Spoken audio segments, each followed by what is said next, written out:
Turkmenistan के सैकड़ों kilometre के एरिया के अंदर फैला हुआ है एक ऐसा डेजर्ट जिसे कराकुम डेजर्ट के नाम से जाना जाता है। अब इस सुनसान और वीरान कराकुम डेजर्ट के बीचों बीच अगर देखा जाए तो ऊपर से एक बहुत ही बड़ा होल दिखाई देता है और ये गड्ढा पूरी तरह से काला दिखाई देता है क्योंकि इसके अंदर साल 1980 से लेकर आज तक भी आग लगी हुई है।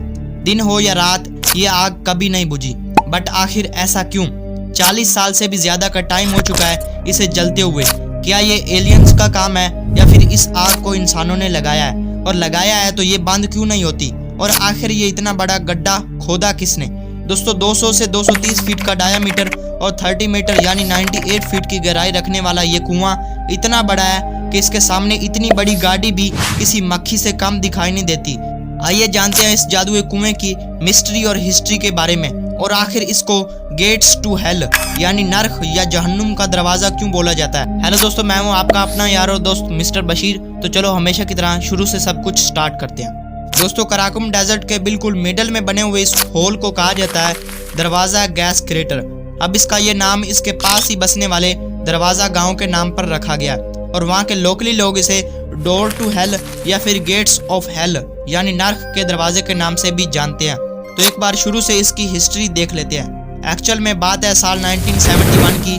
जियोलॉजिस्ट का एक ग्रुप कराकुम डेजर्ट में पहुंचता है ऑयल या तेल की तलाश या खोज करने के लिए। जियोलॉजिस्ट के ग्रुप ने जगह डिसाइड की कि इस जगह पर तेल हो सकता है। फाइनली प्लान के मुताबिक जगह डिसाइड करने के बाद खुदाई या फिर ड्रिलिंग का काम स्टार्ट कर दिया जाता है। काफी नीचे तक खोदने के बाद अचानक से ऑयल साइड पर मौजूद वर्कर्स को सांस की प्रॉब्लम होने लगती है और एक अजीब सी स्मेल आने लगती है। वर्कर्स की हालत काफी खराब हो जाती है।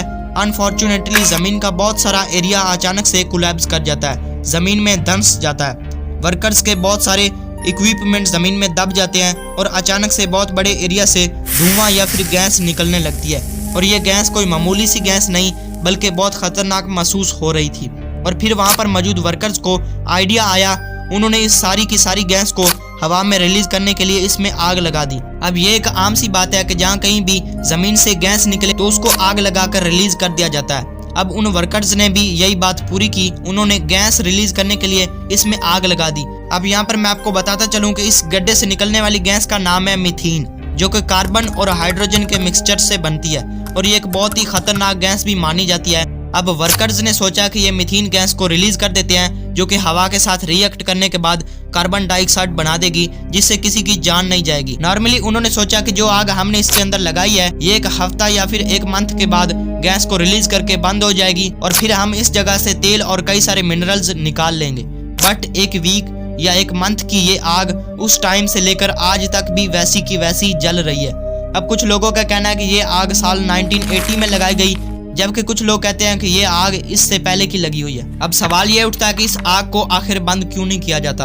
यही सवाल उठा था तुर्कमेनिस्तान की गवर्नमेंट के दिमाग में भी। उन्होंने सोचा कि इस कुएं या गड्ढे को बंद कर देते हैं, बट फिर कुछ चालाक दिमाग वाले लोगों के ज़हन में आइडिया आता है कि ये जगह देश को एक अच्छी प्रॉफिट दे सकती है, और गवर्नमेंट ने इसको एक टूरिस्ट प्लेस के तौर पर ओपन कर दिया। इस कुएं की चारों तरफ बाड़ कर दी गई सेफ्टी के लिए, और इसके पास आने के लिए एक छोटा सा रोड भी बना दिया गया है। बस यही नहीं बल्कि यहाँ पर अलग अलग 5 हेलीपैड भी बना दिए गए हैं हेलीकॉप्टर की मदद से आने वाले लोगों के लिए। सैटेलाइट इमेज से देखा जाए तो इनमें 4 पैड छोटे और एक बहुत ही बड़ा है। इसके अलावा अलग अलग जगहों पर 2 टूरिज्म कैंप भी ओपन किए गए हैं। लोग बहुत दूर दूर से इस दरवाजा गैस क्रेटर नामी कुएं को देखने के लिए आते हैं, और अब कराकुम डेजर्ट की शाइनिंग बन चुका है। इमन के लोग दूसरी कंट्री से भी इसको देखने के लिए आते हैं। रात को अंधेरा होने के बावजूद इसमें आग जलती रहती है, जो कि दूर से एक बहुत ही अच्छा लुक देती है। लोग इस जगह को विजिट करते हैं, यहाँ पर कैंप लगाते हैं और लाइफ को एंजॉय करते हैं। लोग अलग अलग एंगल से तस्वीरें बनाते हैं। इमन के कुछ लोग तो प्रोफेशनल सूट पहनकर इसके अंदर भी चले जाते हैं। इस कुएं को ओपन करने के बाद तुर्कमेनिस्तान सरकार को काफी फायदा हुआ है और हर साल हजारों की तादाद में टूरिस्ट इस कुएं को विजिट करते हैं। बट ये तो थी इस कुएं की हिस्ट्री। अब जानते हैं इस कुएं की मिस्ट्री के बारे में कि आखिर ये आग कब तक जलती रहेगी, और क्या इस जगह पर इतनी ज्यादा गैस मौजूद है जो कि पिछले 40-50 साल से निकले ही जा रही है। एक्चुअल में इस सवाल का जवाब मेरे पास तो क्या किसी साइंटिस्ट और किसी जियोलॉजिस्ट के पास भी नहीं है। एक्चुअल में ये आग कब खत्म होगी किसी को कुछ भी मालूम नहीं। खैर छोड़ो गाइज, अगर आपको इस वीडियो से जरा सा भी कुछ सीखने को मिला हो तो प्लीज चैनल को सब्सक्राइब कर दें, बिकॉज मैं इसी तरह की अच्छी इंफॉर्मेटिव और नॉलेजफुल वीडियोस आपके लिए लाता रहता हूँ। मिलते हैं फिर किसी इसी तरह के इंटरेस्टिंग वीडियो में, तब तक के लिए बाय।